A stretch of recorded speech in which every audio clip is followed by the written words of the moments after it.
వేసుకొని మీ దగ్గరికి వాక్యం చెప్పటానికి దేవుడు ఎందుకు ప్రేరేపించారు. కాబట్టి ఈరోజు ఈ వాక్యం ద్వారా నాతో మాట్లాడతాడు, ఈ వాక్యం నాకు అన్న వాళ్ళకు మాత్రమే దేవుడు ఈ కూడికి ఆశ్రితకరంగా ఉంచుతాడు. అలాంటి వారందరూ హల్లెలూయా చెప్దాం. హల్లెలూయా, హల్లెలూయా. పరిశుద్ధ గ్రంథము నుండి బైబిల్ తెచ్చిన వారందరూ పరిశుద్ధ గ్రంథము నుండి క్రొత్త నిబంధన గ్రంథము లూకా సువార్త 19వ అధ్యాయము 10వ వచనము చదువుకుందాం. లూకా సువార్త 19వ అధ్యాయము 10వ వచనం. లూకా సువార్త 19వ అధ్యాయము. నశించిన దానిని వెదికి రక్షించుటకు మనుష్య కుమారుడు వచ్చినని అతనితో చెప్పాను. ఒకసారి అందరం కలిసి చదువుకుందాం. ఒకసారి అందరం ఒకటేసారి. Ready, 1 2 3 start. నశించిన దానిని వెదికి రక్షించుటకు మనుష్య కుమారుడు వచ్చినని చెప్పాడు. మళ్ళీ ఒకసారి, ఇంకా చాలామంది చదవలేదు, మళ్ళీ అందరూ ఒకసారి చివరిగా. Ready, 1 2 3 start.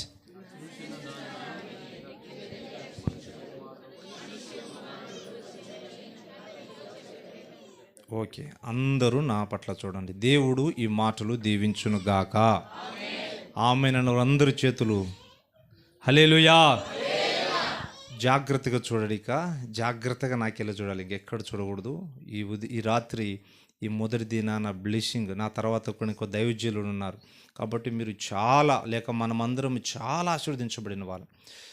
నశించిన దానిని వెదికి రక్షించుటకు మనిషి కుమారుడు లోకానికి వచ్చాడు. తిమోతి పత్రికలో 1:15 పాపులను రక్షించుటకు క్రీస్తు యేసు లోకానికి వచ్చాడు. రెండు ఒకటే మాటలు. కాబట్టి ఈ వాక్యాన్ని ఆలోచిస్తూ అందరం ఆలోచించండి ఒకసారి. ఏదో చదవండి. ఏముంది? నశించిన దానిని వెదకి రక్షించుటకు ఎవరు వచ్చారంట? ఏమిటి నశించినది, ఎలాగ నశించినది, ఎందుకు నశించినది అన్న విషయాలు మనం జ్ఞాపకం చేసుకుంటే, దేవుని బిడ్డలారా, దేవుడు ఈ సృష్టిని కలగజేసినప్పుడు నశించాలి అని ఎప్పుడు కలగజేయాలి ఆయన. 1:8 ఆదికాండములను జ్ఞాపకం చేస్తే, మీరు ఫలించండి, భూమి అంతటిని నింపాలన్నాడు ఆయన. మరి ఎప్పుడు నశించాలి? జ్ఞాపకం చేస్తున్నాను. తన కొరకే ఒక కుమారుడు ఉండాలని ఆదామును తయారు చేశాడు. తర్వాత తన ప్రకటింపు నుంచి అవ్వను తయారు చేశాడు. ఆ యొక్క ఏదేను తోటలు వారిని పెట్టి ప్రతిరోజు మాట్లాడుతూనే ఉన్నాడు.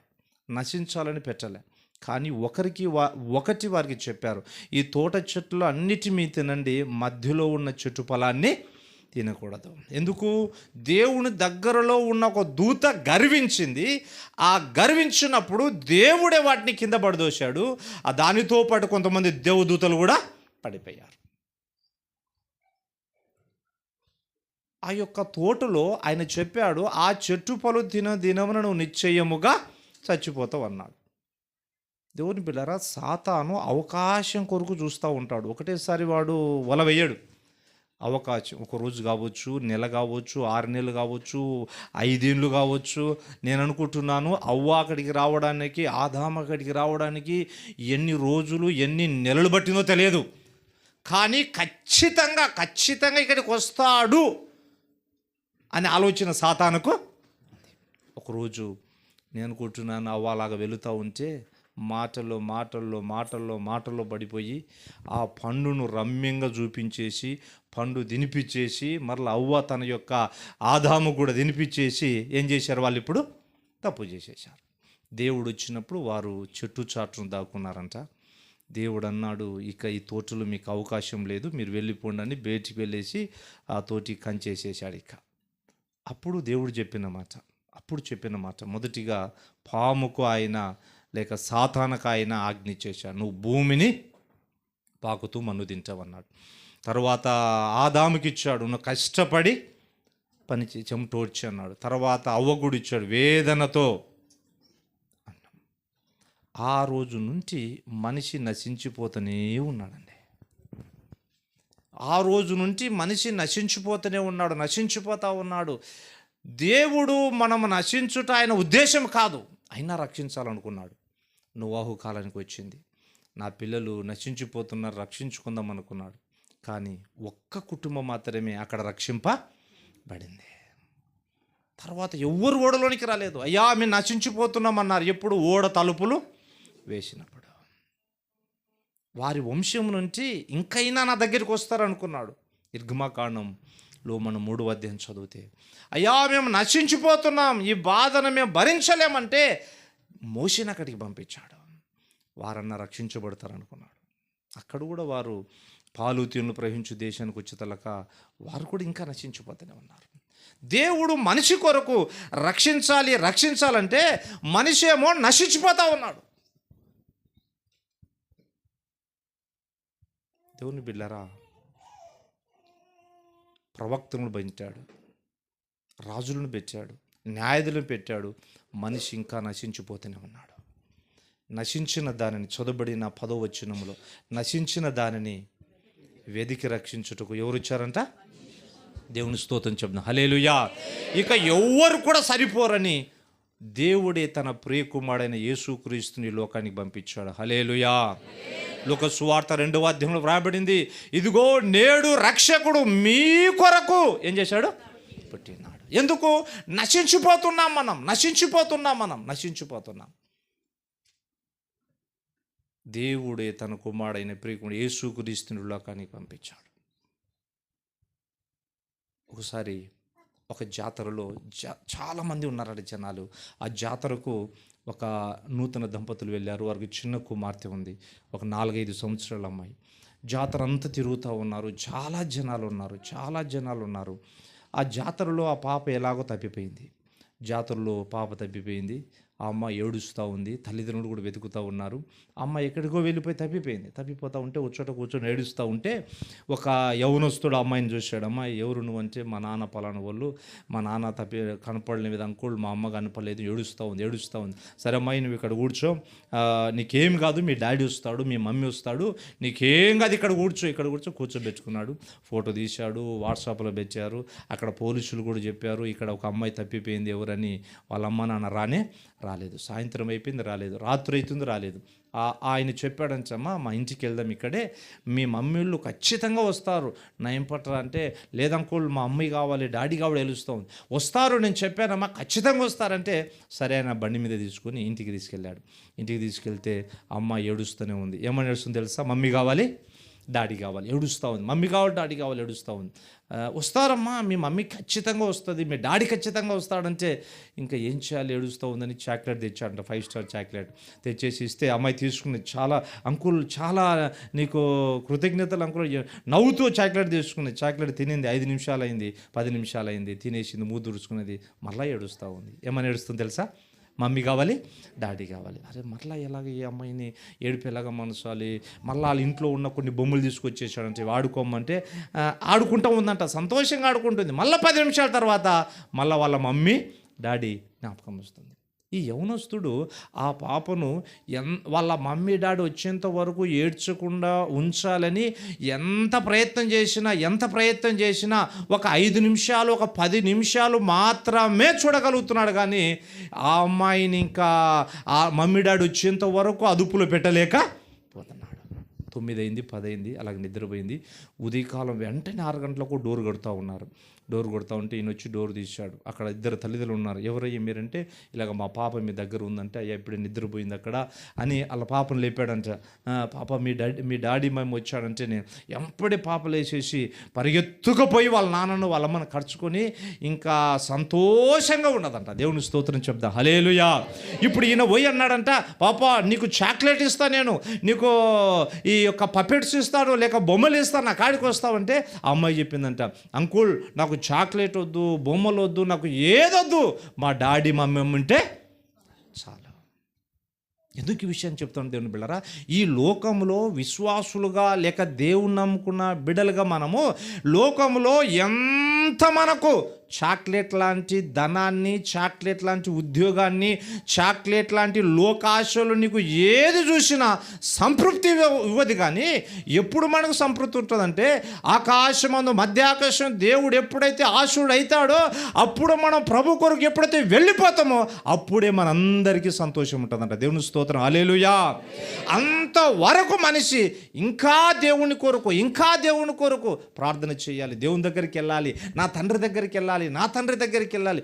ఎప్పుడు మనకు సంతోషం కలుగుతుందంటే మన తండ్రి మధ్యాకాశానికి వచ్చినప్పుడు, ప్రభుతో మనం ఆయనతో ఉన్నప్పుడు మాత్రమే మనందరికీ ఏముంటుంది అప్పుడు సంతోషం. కాబట్టి దేవుని బిడ్డలారా, ఈ రాత్రికాల సమయంలో జ్ఞాపకం చేసే విషయం అంటే, నశించిన దానిని, నువ్వు నశించిపోతా ఉంటే క్రీస్తు రక్షించాడు. నీ కుటుంబం నశించిపోతా ఉంటే ఆయన రక్షించటానికి లోకానికి వచ్చాడు, రక్షించటానికి వచ్చాడంట. లూకా సువార్తలో అదే వ్రాయబడిన మాట. ఇదిగో నేడు రక్షకుడు మీ కొరకు పుట్టినాడు. రక్షించటానికి. ఎలాగ రక్షించటానికి? ఎలాగ నశించిపోతూ ఉన్నాం? సముద్రంలో శిష్యులు సముద్రం వెళ్తూ ఉంటే అక్కడ అంటున్నాం, బోధకుడా మేము నశించిపోతున్నాము, ఏం చేయాలంట? రక్షించు. చాలాసార్లు పిల్లరా, ఈ రాత్రి కాలంలో ఈ 2025 చివరి నెలలో ఉంటున్నావు. ఇక మన ముందు ఇంకా 20 రోజులు మాత్రమే ఉన్నది. ఇంకా ఏ విషయంలో నీ కుటుంబం నశించిపోతుందో, ఏ విషయంలో నీ పిల్లలు నశించిపోతున్నారు, ఇంకా ఏ విషయంలో నువ్వు బాధపడుతున్నావో నాకు తెలియదు, కానీ నిన్ను రక్షించటానికే ఈ సంవత్సరం ఈ రోజు వరకు కూడా దేవుడు ఉంచాడు. హల్లెలూయా. ఎలాగ రక్షించటానికి? యోహాను రాసిన సువార్తల తర్వాత మీరు చదవండి. ఆయన ప్రార్థన చేసుకొని కొండ దిగి వస్తూ ఉన్నాడు. కొండ దిగి వస్తూ ఉంటే అక్కడున్న పరిచయులు, సదుకుల వాళ్ళందరూ ఒక పాపాత్మ స్త్రీని అక్కడ పెట్టేశారు ఆయన దగ్గర. బోధకుడా అన్నాడు. ఆమె ఎవరో తెలియదు. ఆయన ప్రేయర్ చేసుకొని వెళ్ళిపోతూ ఉంటే, బోధకుడా ఏంటయ్యా, ఈమె వ్యభిచారం చేస్తూ ఉంటే, పాపం చేస్తుంటే పట్టుబడింది. మోషే ధర్మశాస్త్రం ప్రకారం మేము రాళ్ళతో ఒకటి ఏం చేయాలి, మేము చంపాలి. ఏం చెప్తావు? అందరు రాళ్ళు పట్టుకున్నారు. ఆమె యేసు ప్రభు చుట్టం కాదు, బంధువు కాదు ఆమె. ఈయన బోధ ద్వారా అనేక మంది ఆయన దగ్గరికి పోతున్నారు. ఎలాగైనా మీద తప్పు పట్టాలని అవకాశం వచ్చిందని నేను ప్రేయర్ చేసుకుని వెళ్తూ ఉంటే, బోధకుడా ఏంటయ్యా ఇప్పుడు ఏం చేయాలి, మేము చంపబోతున్నాం, ఇదిగో రాళ్ళు పట్టుకున్నాం, నువ్వేం చెప్తావు? ఏం చెప్తావు అంటే ఆయన ఏమీ చెప్పలేదండి. ఆమె అలాగ కూర్చున్నది. అందరు రాళ్ళు ఇలాగ పట్టుకున్నారు.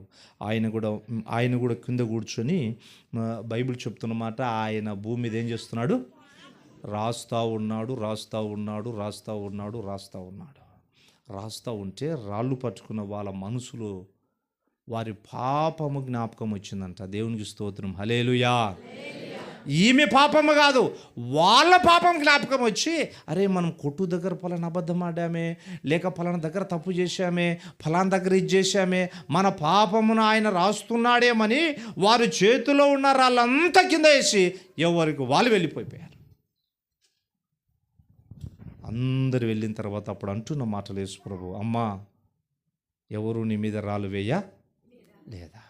ఎవరు లేదు ప్రభు, నేను కూడా నిన్ను శిక్షించను, నీ వెళ్ళిపో అన్నాడు. దేవునికి స్తోత్రం. హల్లెలూయా. నేను కూడా నిన్ను శిక్షించను, వెళ్ళిపో. అంతవరకు ఆమెను మాట్లాడలేదు. అందరు వెళ్ళిపోయిన తర్వాత ఆయన అంటున్న మాటలు, అమ్మా ఎవరు నిన్ను శిక్షించ లేదు ప్రభు, నేను కూడా శిక్షించను, వెళ్ళిపో అన్నాడు. ఆమె వెళుతూ ఉన్నప్పుడు ఆమె ఆలోచన చేసిందంటే, ఇంటికి వెళ్తూ ఉన్నప్పుడు ఈయన ఎలాగ శిక్షించనన్న ఎవరైనా, ఆ రోజు నుంచి ఆమెకు ఆలోచన వచ్చింది, నేను కూడా శిక్షించనన్నాడు ఎవరైనా. కొన్ని నెలల తర్వాత వారి ప్రాంతములో కొన్ని కేకలు వినబడుతూ ఉన్నాయంట. కొన్ని నెలల తర్వాత వారి ప్రాంతంలో కొంతమంది ఏడుస్తూ ఉన్నారంట. కొన్ని నెలల తర్వాత ఆమె ఇంటి ముందు కొంతమంది కేకలు వేస్తూ ఉన్నారంట. ఆమె ఇంటిలో నుంచి బయటకు వచ్చేసిందంట. ఒక వ్యక్తి సిలువెత్తుకొని వెళ్ళిపోతున్నారు. కొంతమంది కొరడా దెబ్బలతో కొడుతున్నారు. కొంతమంది కేకలు వేస్తూ ఉన్నారు. కొంతమంది ఉమ్మిలేస్తూ ఉన్నారు. కొంతమంది ఏడుస్తూ ఉన్నారు. ఎవరైనా అని ఆమె వచ్చి చూసినప్పుడు, ఏ రోజైతే ఆమె యొక్క శిక్షను ఇంకా శిక్షించరు ఎవరని చెప్పారో, అదే ప్రభు ఆయన శిలువ మ్రాను మోసుకుంటూ వెళ్తున్నాడు. హల్లెలూయా. ఆమెకు అర్థం కాలేదు, ఈయనేం శిక్ష పొందాడు. పిలాతు అక్కడున్న అధికారులు అన్నాడు, ఈయన ఏ నేరము చేయలేదు, అయినా ఆయన అన్యాయముగా శిలువకు అప్పచెప్పారు. ఈయన ఏ పాపం చేయలేదు. మరి ఏ పాపం చేయని వ్యక్తికి ఎందుకు శిలువ మరణము?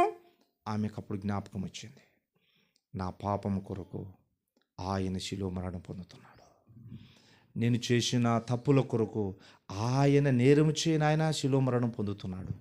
నేను చేసిన వ్యభిచారం కొరకు, నేను చేసిన దొంగతనం కొరకు యేసయ్య నా కొరకు శిలువ మరణం పొందుతున్నారని ఏడుస్తూ ఆయన శిలువ దగ్గరికి వెళ్ళిపోయిందంట. ఆయన శిలువ మీద వేశారు. అందరినీ చేతులతో కట్టుతూ ఉంటారు, కానీ యేసు ప్రభును చేతుల మీద మేకులు కొట్టేశారు. యేసు తలలో ములకిరీటం పెట్టేశారు, శిలువలో వేలాడేశారు. ఇంకా బ్రతికున్నాడేమో చూడండి అని ప్రక్కలో బల్లెపపడిచారంట. ఆమె అంతా చూస్తూ ఉంది, ఇది నా కొరకే, ఇది నా కొరకే, నా కొరకే. ఆయన చనిపోయాడు, సమాధి చేయబడినాడు. 3వ దినాన లేఖనముల ప్రకారం తిరిగి లేచాడు. ఆయన వెళ్ళిపోయేటప్పుడు ఒకటి అన్నాడు, నా యందు ఎవరైతే విశ్వాసం ఉంచారో ఇదిగో నేను వచ్చినప్పుడు వారందరినీ నేను నా రాజ్యానికి తీసుకుని వెళ్తానన్నాడు. దేవునికి స్తోత్రం చెప్పండి. హల్లెలూయా. ఎందుకు వచ్చాడు రక్షకుడు? నశించిన దానిని ఎందుకు ఆయన రక్షించడానికి వచ్చాడు అంటే, నీవు నేను మనమందరము దేవుని బిడ్డరా ఈ లోకంలో నశించిపోతూ ఉంటే యేసుక్రీస్తు లోకానికి వచ్చి మన పాపముల కొరకు, శాపముల కొరకు ఆయన ఏమైపోయాడు తెలుసా? మరణించి తిరిగి లేచి మరలా ఆయన రాబోతున్నాడు. సిద్ధంగా ఉంటున్నామా? ఒక ఉపమానం చెప్పి నేను ముగిస్తాను. అది మహాపట్టణము. ఆ పట్టణంలో ఒక కుటుంబము. ఆ కుటుంబంలో పెద్ద అయిన జడ్జి ఉన్నాడు. ఆయనకి 2 కూతుళ్ళు. చిన్న కుమార్తె చాలా తండ్రి కంటే ప్రేమ, చాలా ప్రేమ ఆయన. అయితే ఆయన జడ్జి ఉన్నాడు. కుమార్తె బీటెక్ చదువుతూ ఉన్నది. ఒకరోజు ఆయన ఇంట్లో చెల్లు పెట్టుకుని ఇంట్లో ఉన్నాడు ఆయన తండ్రి. ఆమె కూడా ఇంటి దగ్గర ఉన్నది. వాళ్ళ డాడీ ఏదో ఇంట్లో రాసుకుంటూ ఉన్నాడు. రాసుకుంటూ ఉంటే డాడీ రూమ్లోకి వెళ్ళింది. ఆయన జోబిలో ఉన్న కీసును తీసుకున్నది, కారు కీసును. డాడీ నేను బయటికి వెళ్తున్నాను అన్నది. ఆయన ఏమనలేదు. కారు తీసుకొని డ్రైవింగ్ చేసుకుని వెళ్తున్నది. వాళ్ళ స్నేహితులు చెప్పిందంట, ఇదిగో నేను పలానా చోటుకు వస్తున్నా రండి అంటే వాళ్ళు అక్కడ ఉన్నారు. ఈ కారు తీసుకుని అమ్మాయి స్పీడ్లో వెళ్తూ ఉంది. అది 2 రోజులు ఏందంట, ఆ కారుకు బ్రేకులు ఫెయిల్ అయ్యి. ఆ విషయాన్ని వాళ్ళ నాన్నకు కరెక్ట్గా చెప్పలేదు. వాళ్ళ నాన్న కూడా చెప్పలేడు. తీసుకున్నది వెళ్ళిపోతూ ఉంది. ఇంకా స్పీడ్లో వెళ్ళిపోతుంది, 60 వెళ్ళిపోతుంది, 70, 80, 100 వెళ్ళిపోతుంది. సడన్గా ఒక బైకు అడ్డం వచ్చేసింది. వెంటనే బ్రేక్ వేయకపోతే ఏం లేవు అక్కడ, కారుకు బ్రేకు లేవు, ఎక్కిచ్చేసింది. అందరూ చూస్తుండగా ఆ బండి మీద వ్యక్తి చనిపోయాడు. పోలీసులు వచ్చేసారు. ఎవరు చేశారు? పలానా అమ్మాయి చేసింది. తీసుకుని స్టేషన్కి వెళ్ళారు. స్టేషన్ నుండి కోర్టుకి వెళ్ళారు. అమ్మాయి నువ్వు ఎవరు? నేను పలాని జడ్జి కుమార్తెను, నేను పలాని జడ్జి కుమార్తెను. కోర్టుకు హాజరుపరుస్తున్నారు. ఆ అమ్మాయి అనుకున్నది, మా నాన్న జడ్జి, మా నాన్న సీనియర్ జడ్జి, మా నాన్నకు నేనంటే చాలా ప్రేమ, మా నాన్నకు నేనంటే చాలా ప్రేమ. మీరు ఎంత చేసినా మా నాన్న జడ్జి నన్ను ఏం చేస్తాడు? విడిపిస్తాడు. తన మనసులో సంతోషం ఉంది, ఏం ఏడ్చలేదు. సమయం రానే వచ్చింది. బోనులో ఆమె నిలబడింది, జడ్జి గారి కూతురు. ఇటు సైడు మరణించిన ఆయన భార్య పిల్లలు ఏడుస్తూ ఉన్నారు. ఇటు నిలబడినాడు. లాయర్ వచ్చి చెప్తున్నాడు, జడ్జి గారు ఇదిగో ఈ అమ్మాయి కారు వేసుకుని స్పీడ్తో వెళ్తుండగా కారుకు ఆ యొక్క బ్రేకులు లేవు, ఆమె భర్త చనిపోయాడు. మీరేం చెప్పబోతున్నారు? ఏం చెప్పాలి ఇప్పుడు? ఏం చెప్పాలి? తను ఎంతగానో ప్రేమిస్తున్న కుమార్తె, ఇక్కడేమో ఎంతగా ప్రేమిస్తున్న తన భర్తను కోల్పోయిన తల్లి ఉన్నది. ఇక్కడ తండ్రి ఏం చెప్పినాడంటే, ఈ యొక్క యాక్సిడెంట్ చేసిన ఈమెకు 3 లక్షల రూపాయలు జరిమానా, 30 కొరడా దెబ్బలు కొట్టండి అన్నాడంట. ఆమె అనుకున్నది బోన్లో, మా డాడీ ఇంకా నన్ను నా పక్షంగా న్యాయం చేస్తాడు, నా డాడీ నా పక్షం న్యాయం చేస్తాడు అనుకున్నది. కానీ వారి డాడీ ఒకటి అన్నాడు, 3 లక్షల జరిమానా, 30 కొరడా దెబ్బలు. వెంటనే అమ్మాయి బోనులో కుప్పకూలిపోయింది. డాడీ నేను నీ కుమార్తెను, నువ్వు ప్రేమించే కుమార్తెను డాడీ. నీ మనసులో ఇంత ద్వేషం ఉన్నదా? నువ్వు పైకి ఇంత ప్రేమ చూపిస్తున్నావా? నేను అనుకోలేదు నా మీద ఇలాంటి శిక్షిస్తావని. కుప్పగులి పడిపోయింది. తీర్పిచ్చాడు, సంతకం పెట్టాడు. అమ్మాయిని పట్టుకొని అక్కడ తీసుకెళ్లారు. జడ్జిగా ఉన్న వీరి నాన్న కిందికి దిగి వచ్చాడు. తన జోబిలో ఉన్న చెక్కుని తీశాడు. 3 లక్షల రూపాయల చెక్కు రాసి అక్కడ లాయర్ గారికి అప్పచెప్పాడు. కుమార్తెని ఇప్పుడు గోడకు పెట్టారు 2 చేతులు. అలాగా గోడ కానిచ్చి ఆ 2 చేతులకు సంఖ్యలేసి ఇలాగ పెట్టారు గోడకు. కురోడా తీసుకొని వస్తూ ఉన్నారు. ఎన్ని దెబ్బలు కొట్టాలి? 30 దెబ్బలు కొట్టాలి. చెక్కు రాశాడు. వాళ్ళ డాడీ ఆ కోటును తీసేశాడు అంగిని. డాడీకి ఆ యొక్క కుమార్తెకు ఆ కురోడా తీసుకొని కొట్టే సమయంలోనే ఆగండి అని ఆ కుమార్తె వెనక అలాగ పట్టుకుని నిలబడినాడంట. తండ్రి వీపున ఆ కురోడా దెబ్బలు పోవడం స్టార్ట్ అయింది. మొదటి దెబ్బ తండ్రి కొట్టుకున్నాడు. 2వ దెబ్బ కొట్టారు, 3 దెబ్బ కొట్టారు, 10 దెబ్బలు కొట్టారు, 20 దెబ్బలు కొట్టారు. ఆఖరు 30వ దెబ్బ పడగానే తండ్రి అలాగ కుప్పగూలి చనిపోయాడు.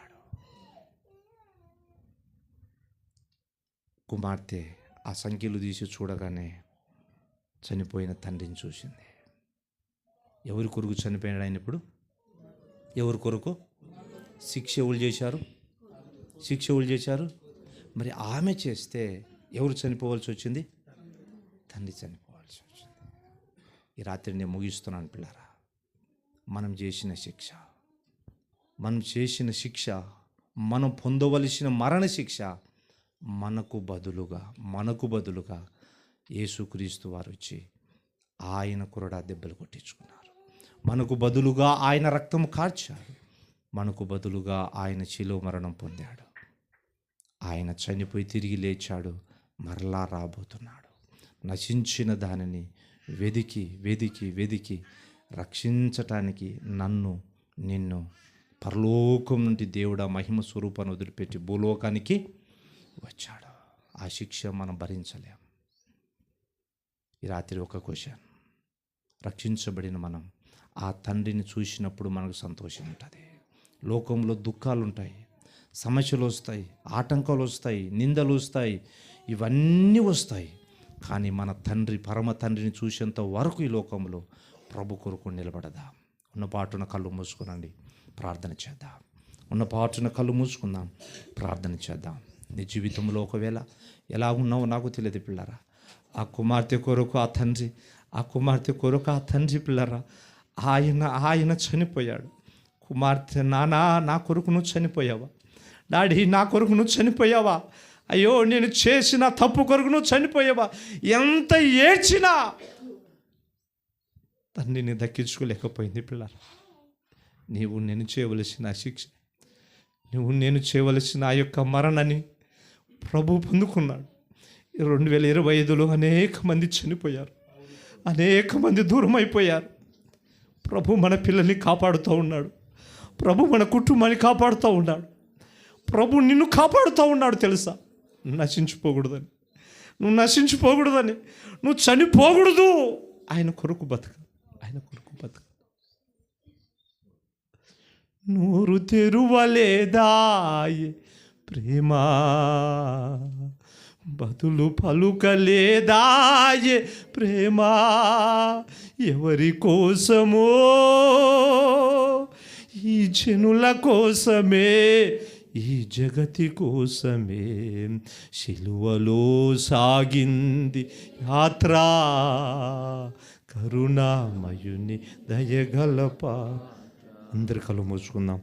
సాముల్ పాస్టర్ గారు వచ్చి ప్రార్థన చేస్తారు. అందరూ ప్రార్థన చేద్దాం. దేవానికి వందనాలు.